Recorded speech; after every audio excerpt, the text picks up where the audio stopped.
Get over here! Well, this is awkward.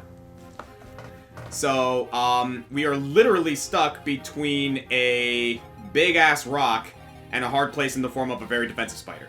Yeah, and we're thinking maybe the very defensive spider might be the better option right now. Yeah, as a matter of fact, 3 reasons, right? 1, this chapter is actually considered one of the hardest in the game. Like, things can get ridiculous really, really fast. It's a defensive chapter, and since we haven't been doing as many skirmishes at the Tower of Volney, even our promoted units might not have the bulk they need for this yet. Yeah, at the end, like, maybe we do, maybe we don't, I'm not sure. I've never played this chapter on hard mode before, but given the struggles that we've had, like, so far, we almost lost Vanessa last chapter. We're gonna play it safe and do a little bit of grinding. Yeah, that was a little eye-opening for me. Yeah.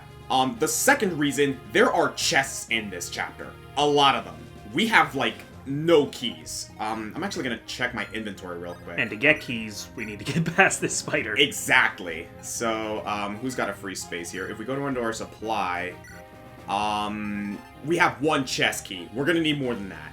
So, yeah, that's the other reason. The third reason, this is a Fog of War chapter. We don't have a lot of torches and we don't have a torch staff. We're gonna go and grab some of those. Okay. Because that's just a good idea to have in general. And if I recall correctly, one of the shops around here has torch staves on sale. I think so, yeah. I believe so. So, yeah. For the next couple of chapters, guys, or next episodes, I suppose, we're gonna do the Narube River, and we're also going to take the opportunity to finally tackle the Tower of Volney. At this point, I think it's a good point to do it.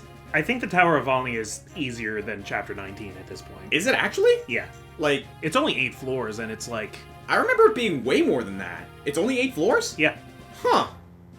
Okay. And, like, the enemies get a little tough, but they don't have a lot of strategy, and there's not a lot of them. Yeah, it's basically just a bunch of monsters. Yeah. Alright, then. Yeah, okay. If we're gonna tackle the Tower of Volney, I guess now's a good time to do it. But before that, we gotta get past this blockade. How tough are the monsters in the Narube River is the question. Well, it looks like that was a promoted unit, so to speak. That was like the harder version of the spider. Yeah, let's check the map real quick. Thankfully, it's not Fog of War, and we're all the way down here, so we have the space to play defense.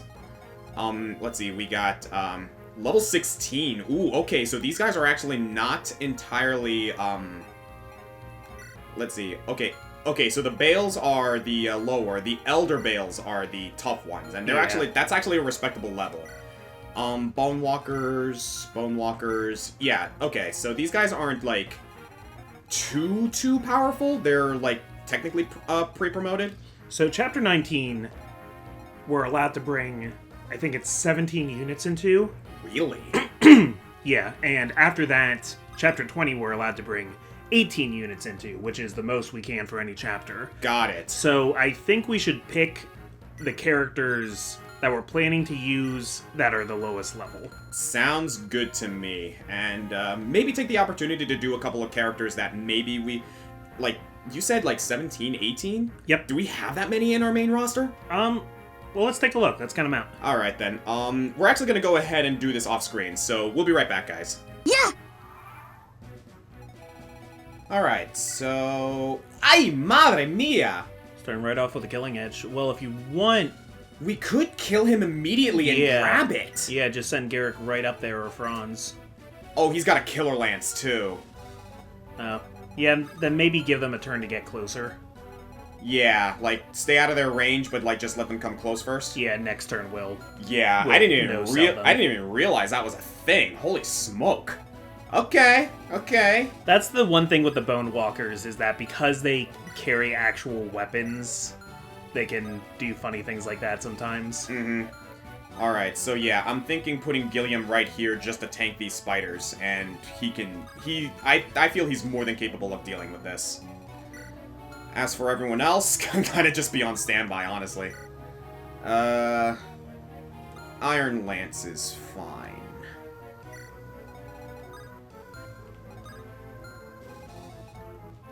Can I tell you a really funny conversation I had the other day. Yeah, sure. So, it's related to you. Oh.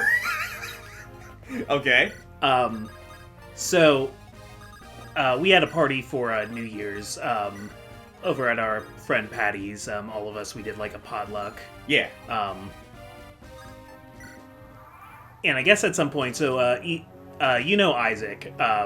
Yeah. Isaac is someone more me and Allie know. He's our one friend. We're in a D&D group. Oscar hasn't met Isaac many times, and before anybody says yes, Oscar Isaacs, it's funny. But that's the guy who plays Poe Dameron. From my own impression, like the dude seems awesome. Yeah. So. You guys would get along really well. You just haven't been in the same vicinity places very often. Yeah.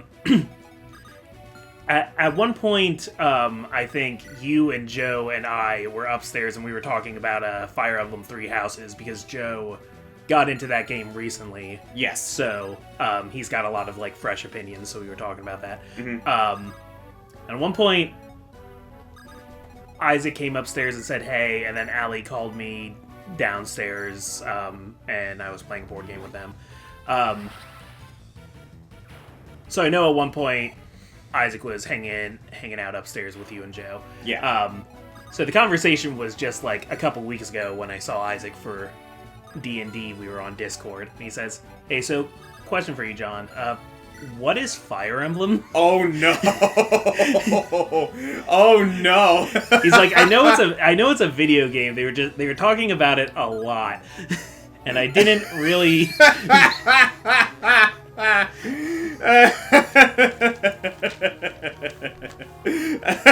And I was like, yeah, that's a big question. Okay, that's actually really funny.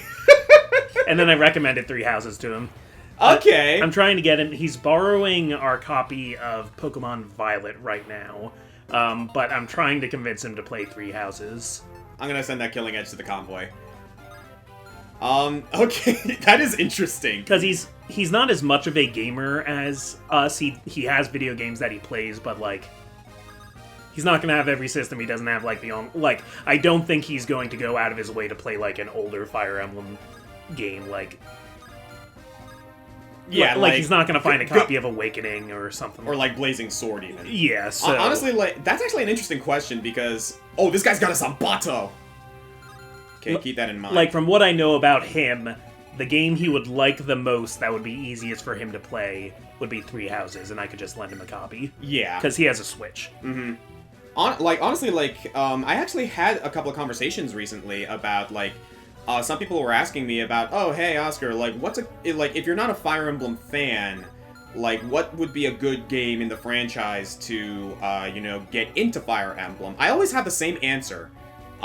Usually, and that's between Blazing Sword, because I think that's like the older game that's kind of like, a little bit easier to get into. Mm-hmm. Like, it was the first game to come out in the US, and overall, like, it's a pretty, like, straightforward game.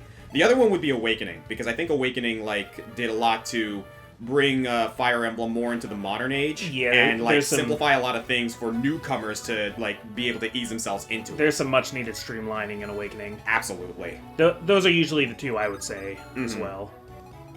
And yeah, like that's not to say like, like honestly, like I'd even go so far as to maybe say I would recommend I'd even go so far as to say I probably would recommend Fire Emblem Fates, too. Specifically Conquest, though.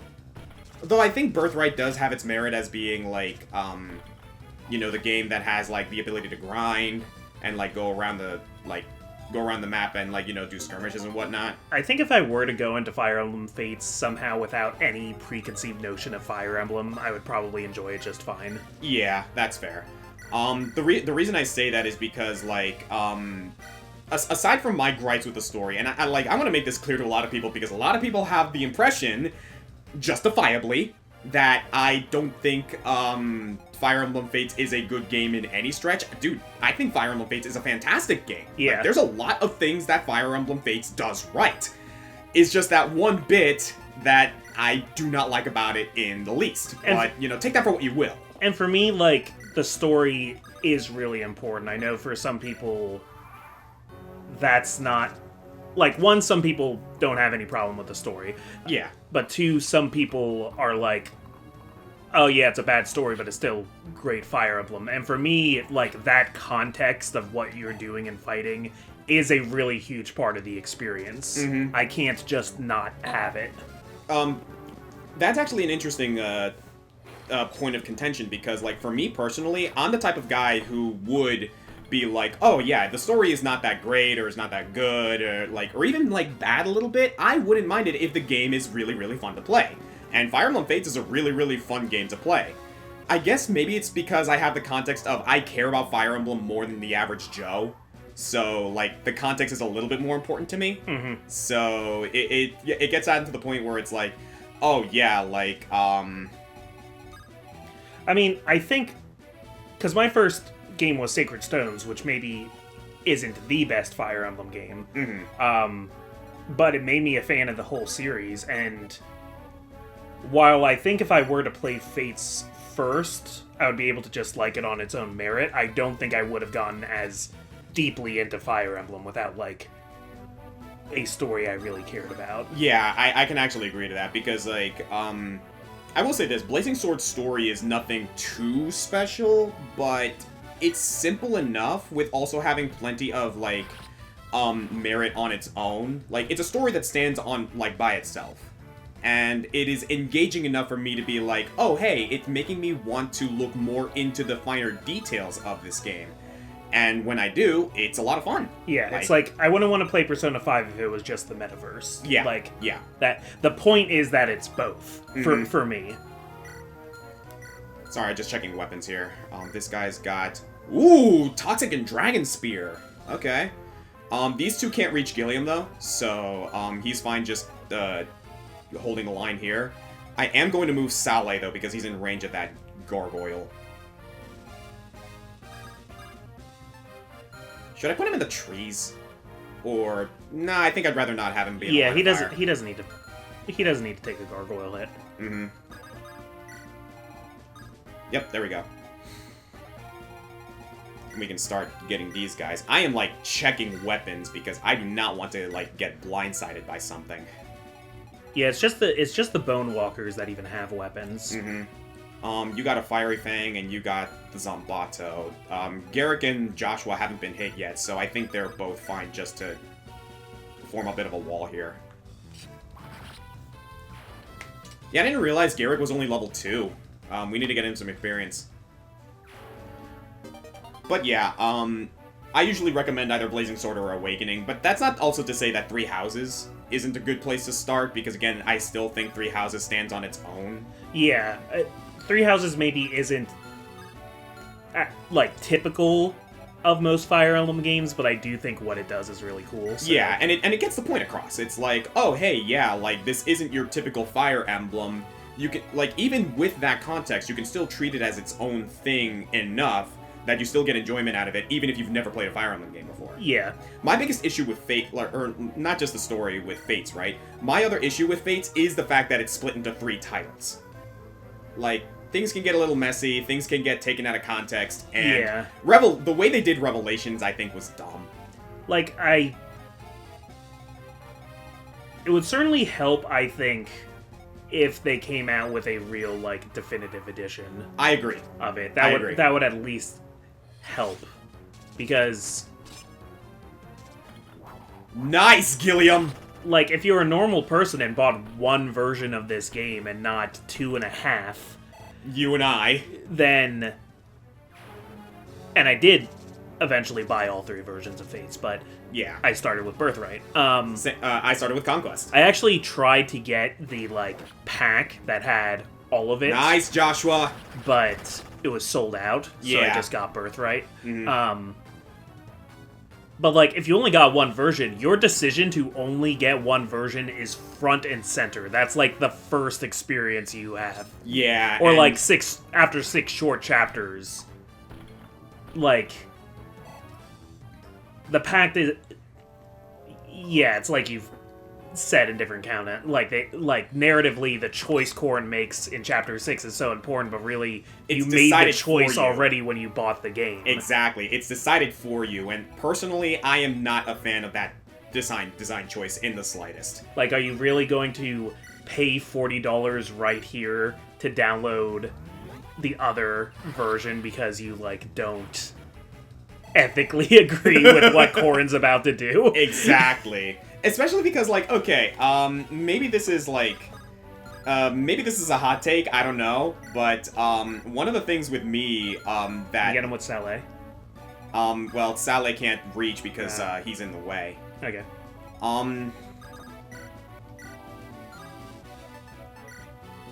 If we can take him out with Gilliam, Yeah. because my biggest issue right now is that, Mogul. Okay. But, like, the Mogul I don't think is going to do much damage to either Gilliam or anyone else. Yeah. We do need to kill the gargoyle, though. Here's the thing, though. He is a Mogul. He's got a Crimson Eye, which is a lot stronger. So, that's the main thing.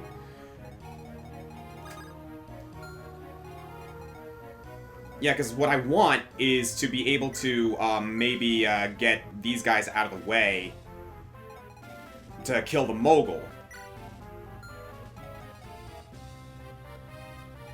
But I think we can trust these guys to be able to handle this. Yeah. So yeah, let's see.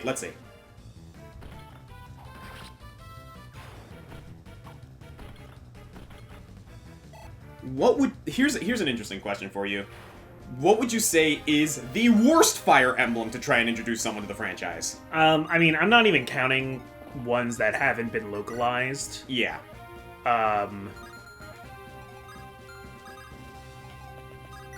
Like, probably Thracia, but... I was actually going to agree with that. I think Thracia 776 is...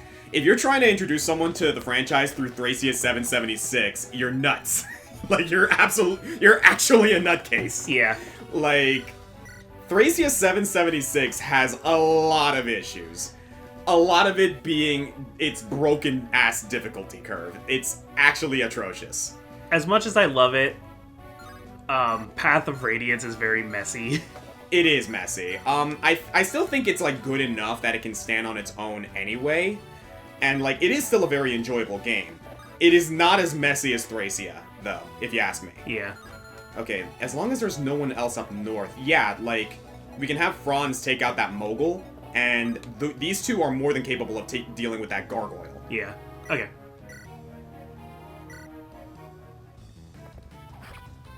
If you dodge Franz, that would be even better.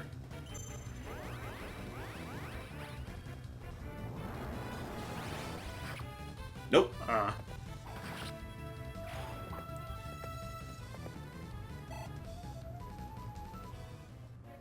I mean, you could maybe bring Erica up. Let me actually check something. You don't even do too much damage to Satellite. Like, my biggest issue is that Dragon Lance, but even then, that Dragon Lance is not much stronger than the Toxin Lance. So, I already took the damage numbers. Franz is only going to take 6 damage from this guy. What else can the gargoyle get to? Can the gargoyle get to... The gargoyle can get to, Artur, but we can rescue him easy. Can Erica get to the gargoyle? Unfortunately, no. Oh. This isn't a solid path here. Yeah, okay. Or otherwise, you would be able to.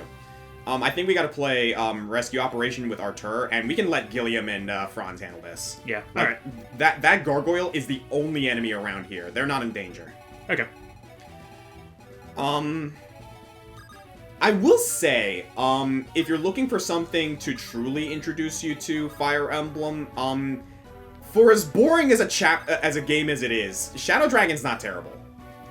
Yeah, I'm thinking more like, what game is going to, like, make you love Fire Emblem? I guess is my goal if I'm introducing somebody to a Fire Emblem. In that regard, then no, I would not recommend Shadow Dragon. Like, here's the thing. Shadow Dragon is, like... I think you should play Shadow Dragon as a curiosity if you're really into the series. Yes, absolutely. Like Shadow Dragon is not a bad game, but it shows its age. Yeah. Like, it is a very dated game. I think it's, like, the one on the DS I think is less dated than Thracia or Genealogy, but... Oh, absolutely. Absolutely it is. Here's the thing, though, like... Shadow Dragon, I feel, is dated even on the 3DS because, like, yeah, they souped it up and everything, but the mechanics are all, like, kind of the same, yeah, like, in the grand scheme of things. So it's still not entirely like, separated from how it was originally. It's just cleaned up a little bit. Here's what I'll say about Shadow Dragon on the DS. So when they brought it to the DS, they added a lot of units. They added a lot of characters who have, like, virtually no personality, and you kind of they just pile up. Yeah, like, who remembers Noah? It is the best game to play as an Iron Man. That is very true. Because the characters are extremely expendable, and then you'll, like, have more stakes. Yeah. I recommend playing it as an Iron Man, or, like, at least, like, being willing to not restart a chapter if someone dies that you don't really care about. It would definitely be a very good Iron Man experiment game. If Minerva dies, fine, restart, do what you want to do, but, like... Yeah, now that you mention that, yeah, I would not be totally against the idea of, like, if we ever get an opportunity to record with the 3DS on this platform, I certainly would not mind doing an Iron Man of Shadow Dragon. Yeah, I'm not very emulator savvy, and I do have a DS copy, but I don't have equipment to record off a DS. Yeah, it's not easy. The other thing, I will say, I actually would vouch for Genealogy of the Holy War. Not as a first game. Not as a first game, but if you're a Fire Emblem fan and you have not played Genealogy of the Holy War, I highly recommend it, because it is a very, very solid game. A lot of mechanics that are unfamiliar to, like, you know, newcomers nowadays, that's for certain. But the things that Genealogy does narratively is super cool. Like really, really solid mechanics, really solid, like, you know, storytelling, and goodness gracious, that game does not hold back. If you want the Shakespeare of Fire Emblem, play Genealogy of the Holy War. That's my pitch. Yeah. There is something really fun about taking a series that you love for its more modern entries and then going back and playing, like, the originals that less people have played. Nice, Garrick. Yeah, I kind of feel that about Blazing Sword, too, because, like, yeah, Blazing Sword, like, is a little more modern than the likes of, like, Shadow Dragon or Genealogy of the Holy War. Yeah. But, ooh, that's some power, actually. Dragon Spear's got some heft behind it. But, good job, good dodge, Franz. What was I saying? Yeah, Fire Emblem Blazing Sword is, like, still newer than the likes of Genealogy and Shadow Dragon, but it still has those mechanics that, like, are familiar to those who have played the modern games. Yeah. But, like, a lot more simplified. People are going to draw this line at different places, but, like, I think Blazing Sword is where there is enough quality of life. I can agree to that. Like, is it the best in the franchise? No, not absolutely not. Like, I consider Blazing Sword my favorite game in the franchise, but I will openly admit that a lot of that is nostalgia. Even so, like, even nowadays, even in the context of, like, the modern day, I still think it's a very solid title. Like, Blazing Sword also, just for the merit of being, like, a good place to start, like, has a dedicated tutorial. Yes. And I know they kind of just added that because they knew it would be played by stupid Americans who weren't familiar with this series. But, like, it works. Damn, Franz! Oh, dude, I just realized, like, that's... I think I just realized why Franz was critting so often in previous chapters, because I think his crit chance goes up when he's next to Gilliam. Oh, yeah, I think that's their support. I'm starting to realize that, actually. What is, like, their... Can you check what their support is? Their support is A. It is okay. I believe that's light affinity. Okay. Oh no! With Franz, it's lightning affinity. Yeah, I think lightning increases critical hit chance. Okay. Okay, that's actually kind of cool. So, yeah, I think Franz actually gains additional, crit chance when he's next to Gilliam. How about that?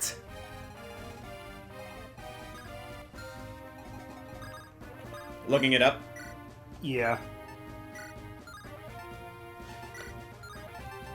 Yeah, so Thunder adds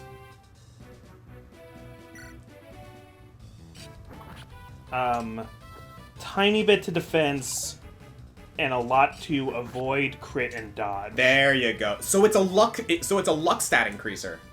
Basically, yeah. Wow, that's actually kind of sick. Okay. Whereas light adds a little bit to attack and defense, and a lot to hit and critical. Wow. Okay. Yeah, because I noticed that Franz was doing a lot of, like, critical hits in previous chapters, and I think I'm starting to see why. It's because we have him with Gilliam all the time. I don't usually pay attention much to the affinities of supports. I kind of just, like, let that happen in the background, but it's interesting to know. Yeah, like, it's just something I realized, because he had a 21% hit crit chance with an Iron Lance, and I was like, that doesn't seem right, especially for a Paladin. So that's actually kind of neat. Okay, I see you, Fire Emblem. Okay, so with his Ice affinity, when Joshua is around Natasha, he'll get a little bit to defense and a lot to hit, avoid, and dodge. Got it, okay. By the way, for posterity's sake, for anyone wondering, I'm not putting, I'm not advancing Erica or Ephraim support because we want Erica to end up with an S. Whereas Ephraim, what do we want to do with Ephraim? Because we benched Larshell. Yeah. Let me look at my... I mean, what we could do is Ephraim maybe, chart. like, if we go into the Tower of Volney, we could, like, use Larshell as a heal bot. Like, maybe get her up there, who knows? We've been thinking of bringing Dusel back into things. We could bring him Oh, yeah, him and Dusel. Ephraim and Dusel. I would not be against that idea. Just because of how many units we get in the next couple chapters, Dusel's probably going to be in. Yeah. Aw, that sucks. We lost a Steel Blade. No big. Okay, Gilliam and Franz, you need some medical attention, so Artur, that's your job. I don't have it in front of me, but I was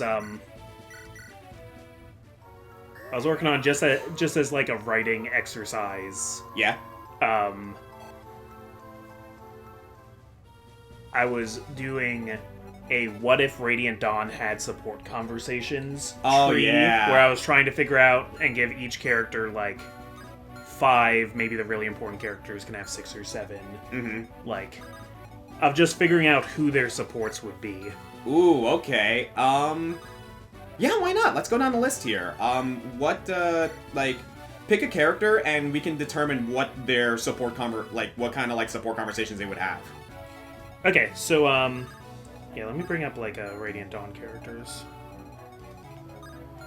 Yeah, because that was one of the things about Radiant Dawn that kind of bothered me, is the fact that there's no dedicated support system. And I get why, because of the, like, segmented parts and the, like... I really like base conversations. Honestly, I wish they brought, like...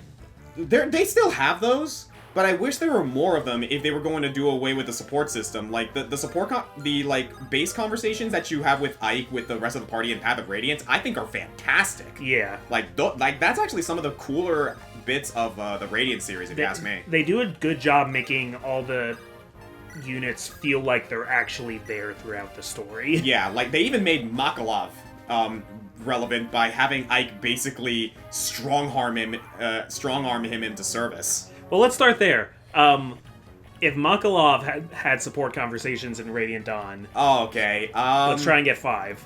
Okay, so he would definitely be with Marcia. Like, him and Marcia, I imagine, would just, like, be bickering the entire time, and then the A support conversation would be like, look, like, Marcia would be like, look, Makalov, you're a chowderhead, you are a very annoying brother, and I can't help but care about you, okay? You care about me? Of course I do! Why do you think that I had to quit the Pegasus Knights just to come and find you? Yeah. Well, I'm sorry. It's okay. Just try to be more responsible for me. You know me, Marcia. I can't promise anything, but I'll try. Or have, like... I'm not gonna do that for every bit of the conversation we have, because that's a lot to go through. Like, A support, like, them... Or C support, them just bickering with each other. B support, Marcia, like, getting Makalov out of, like, one of his, like... Out of a jam. Debt jams. And, like, having this conversation where Makalov actually, like, realizes, like, Oh yeah, she actually like gave up everything to like follow me and protect me. Like he's starting to understand the ramifications of like why of his actions. A support where like something at the tavern gets out of hand, and somebody gets like a cheap shot on Marcia and is like a cut purse or something is gonna attack her, and Makalov defends her and gets to like, you stay away from my sister. Yeah, that would be good. And like a out of character bravery moment. I can definitely say, so yeah, Makalov would definitely be with Marcia. He would definitely have a conversation with Astrid. Like, Yeah. no questions asked. Actually flesh out that relationship. Yeah, definitely with Astrid. I think he would have a conversation with Joffrey. Yeah, I think Joffrey as his CO. And I think another one for with Khalil, because Ooh, yeah, because she has his bar tab. Yeah, him and Khalil would actually be a really good, really funny conversation chain there. Okay, let's get one that's like out of left field. There's always some combination you don't expect. Yeah. Oh, you know what?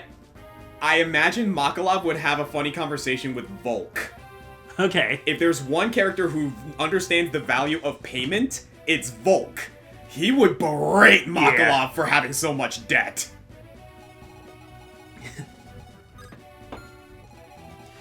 You know, Makalov, I deal with a lot of lowlifes. I've actually had multiple people offer to pay me to kill you. Yes! What? Aw, and you didn't do it because we're friends? I didn't do it because they weren't offering enough. Yep. Yeah, no, like, he would basically be like, oh, yeah, no, you are beneath me. Like, my services are far too valuable to waste on the likes of someone like you. At the time we were both working under Ike, it would be a bad form for me to have killed you at that point. Yeah. That would have breached my contract with him. That contract saved your life, Makalov. Oh! Cool. I think. Yeah, that would be the extent of their conversation. So yeah, I think he would, it would be Astrid, Marcia, Volk, Joffrey, and, Khalil. Pick another one. Okay. How about for...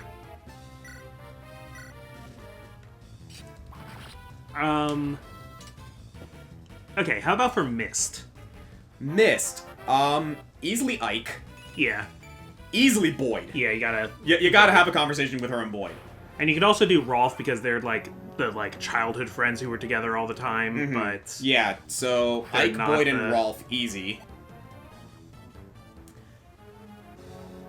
This is a bit of an expected one, but I can definitely see her having a conversation with Titania. Okay. Because, like, you know, they lost their mother early, and I can totally see Mist seeing Titania as a mother figure. Especially with how close she was to Grail. My out of left field one, I would love to see her have a conversation with Leanne. Or any of the Herons, because she knows the song. That's she knows true. the Galder. I didn't even consider that. Okay. Another one, actually, that I feel like... I know we're getting into sixth ones here, but another Mist one... is pretty important, so she could have a sixth. As a matter of fact, here's one that I know for a fact you'll agree with. Jill. Yeah. Like, there's that whole... there's that thing, later on where, like, she and Jill have a conversation, and there's, like, actually a recruitment opportunity that you can do with Mist, like, involving Jill. So I definitely can see those two having a conversation. Yeah, that would make sense. Mm-hmm. Yeah, Mist would be the one to have more than 5, but, like... I think those 6 would be the ones, like, that are guaranteed. How about for Titania? Titania. You already mentioned Mist. Already mentioned Mist. Definitely Ike. Ooh, Axe Reaver! Cool! Okay. I didn't even realize he had an Axe Reaver. Alright, I'm gonna have Ephraim bait this guy. Yeah, we're coming up to the bales here, and we still have a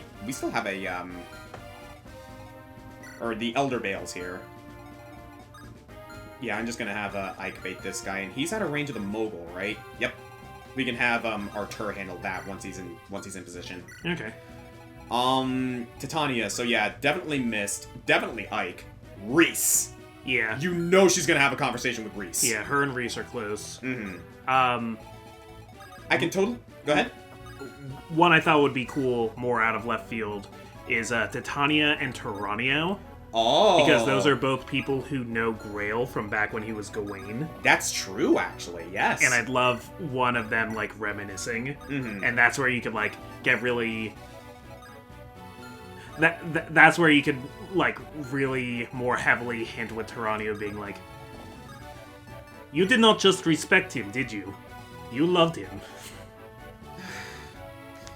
Please don't say that out loud. It is okay. He was lucky to have you, whatever your reasons might have been. Thank you. That means a lot coming from you. Yeah, those two would definitely have a genuine respect for each other. Yeah. I can also see Titania having a conversation with Oscar. Yeah. Yeah. Like it's a lieutenant and like basically her like protege in a way. You could tell that Titania was training Oscar to be able to take the mantle of like lieutenant should anything happen to her. Yeah.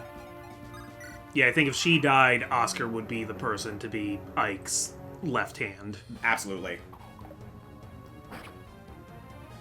And Soren, of course, being the right hand. Oh yeah. Yeah, that's actually kind of cool, the fact that, like, Ike had the left hand, which is Soren, and the right hand being Titania. Yeah. Speaking of which, Soren! So, gotta have Ike. Yes. Gotta get that A support with Ike and Abso-freaking-lutely. go on a magical gay vacation. You ain't wrong, though. I totally ship those two. Like, no questions asked. Oh, I forget what the YouTuber's name is. I think it's like Captain Astronaut or something like that. He has a great video all about the, like, is Ike gay? Oh, yeah. I think I saw that video, actually. It's so good. It's really good. I highly recommend it. The best part is, like, then we have, what was it? But we have one problem. Priam, the enemy of the gay agenda. See, okay... If I may, I actually have a theory for that. Yeah. Or a hypothesis for that. That ain't Ike's kid. Or, like, Ike's descendant. That's Mists. It's Mists. Yeah. Like, I actually feel that her and Boyd, like, eventually, like, you know, got married. They, like, you know, had kids and whatnot. And eventually that led to the bloodline of Priam. Yeah. Because if we recall correctly, Mist can wield Alundite. Yeah. So, it is not entirely out of the question that Priam came from her, yeah, not Ike, because Mist still has Gawain's, like, you know, genes. So I can totally see, like, that being the situation. Also, and this is maybe less likely, but, like, having sex with a woman does not, like, disqualify you from being gay. There are lots of gay people who have children. That is true. That is very true. Though I think those kinds of, like... But that gets more into fan fiction, but... not just fan fiction, but that's also, like, you gotta take into account the time period and all that jazz. Yeah. You know? That can get a little bit, oh, like, what if this, what if that, you know? Yeah. But I digress. So yeah, Ike and, Soren with Ike, obviously.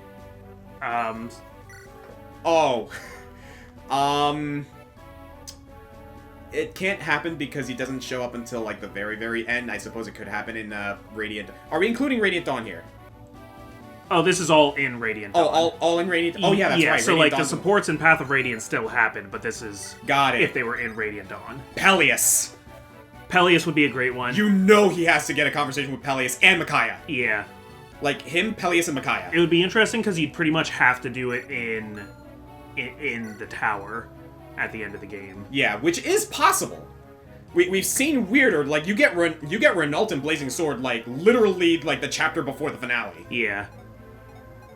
I don't know if this one's as important, but I would be really interested to see what Sora and Aina have to say to each other. Aina?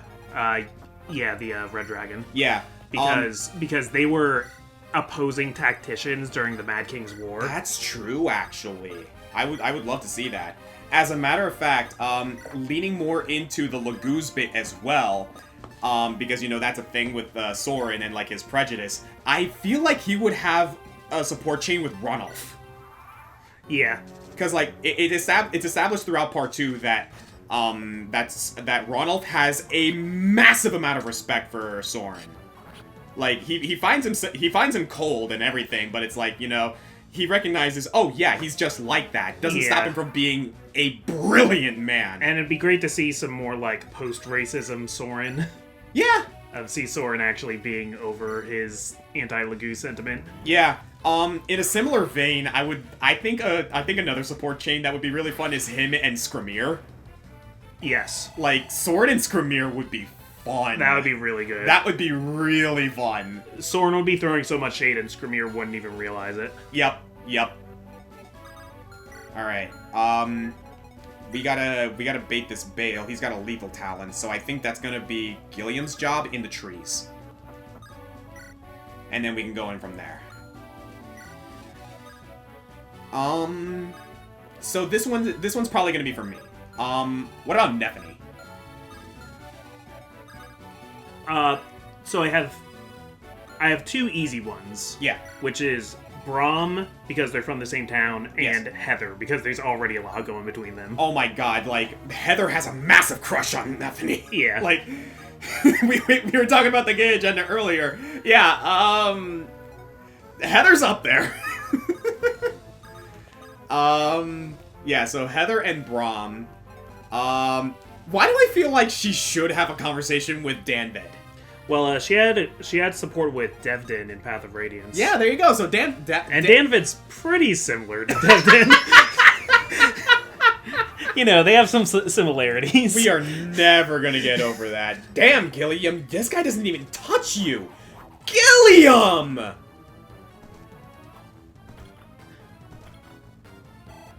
Whoa! Yeah, we can give that kill to anyone! Dude! Okay, I know people have said that Gilliam is not that great of a unit in this game, but you can make him work.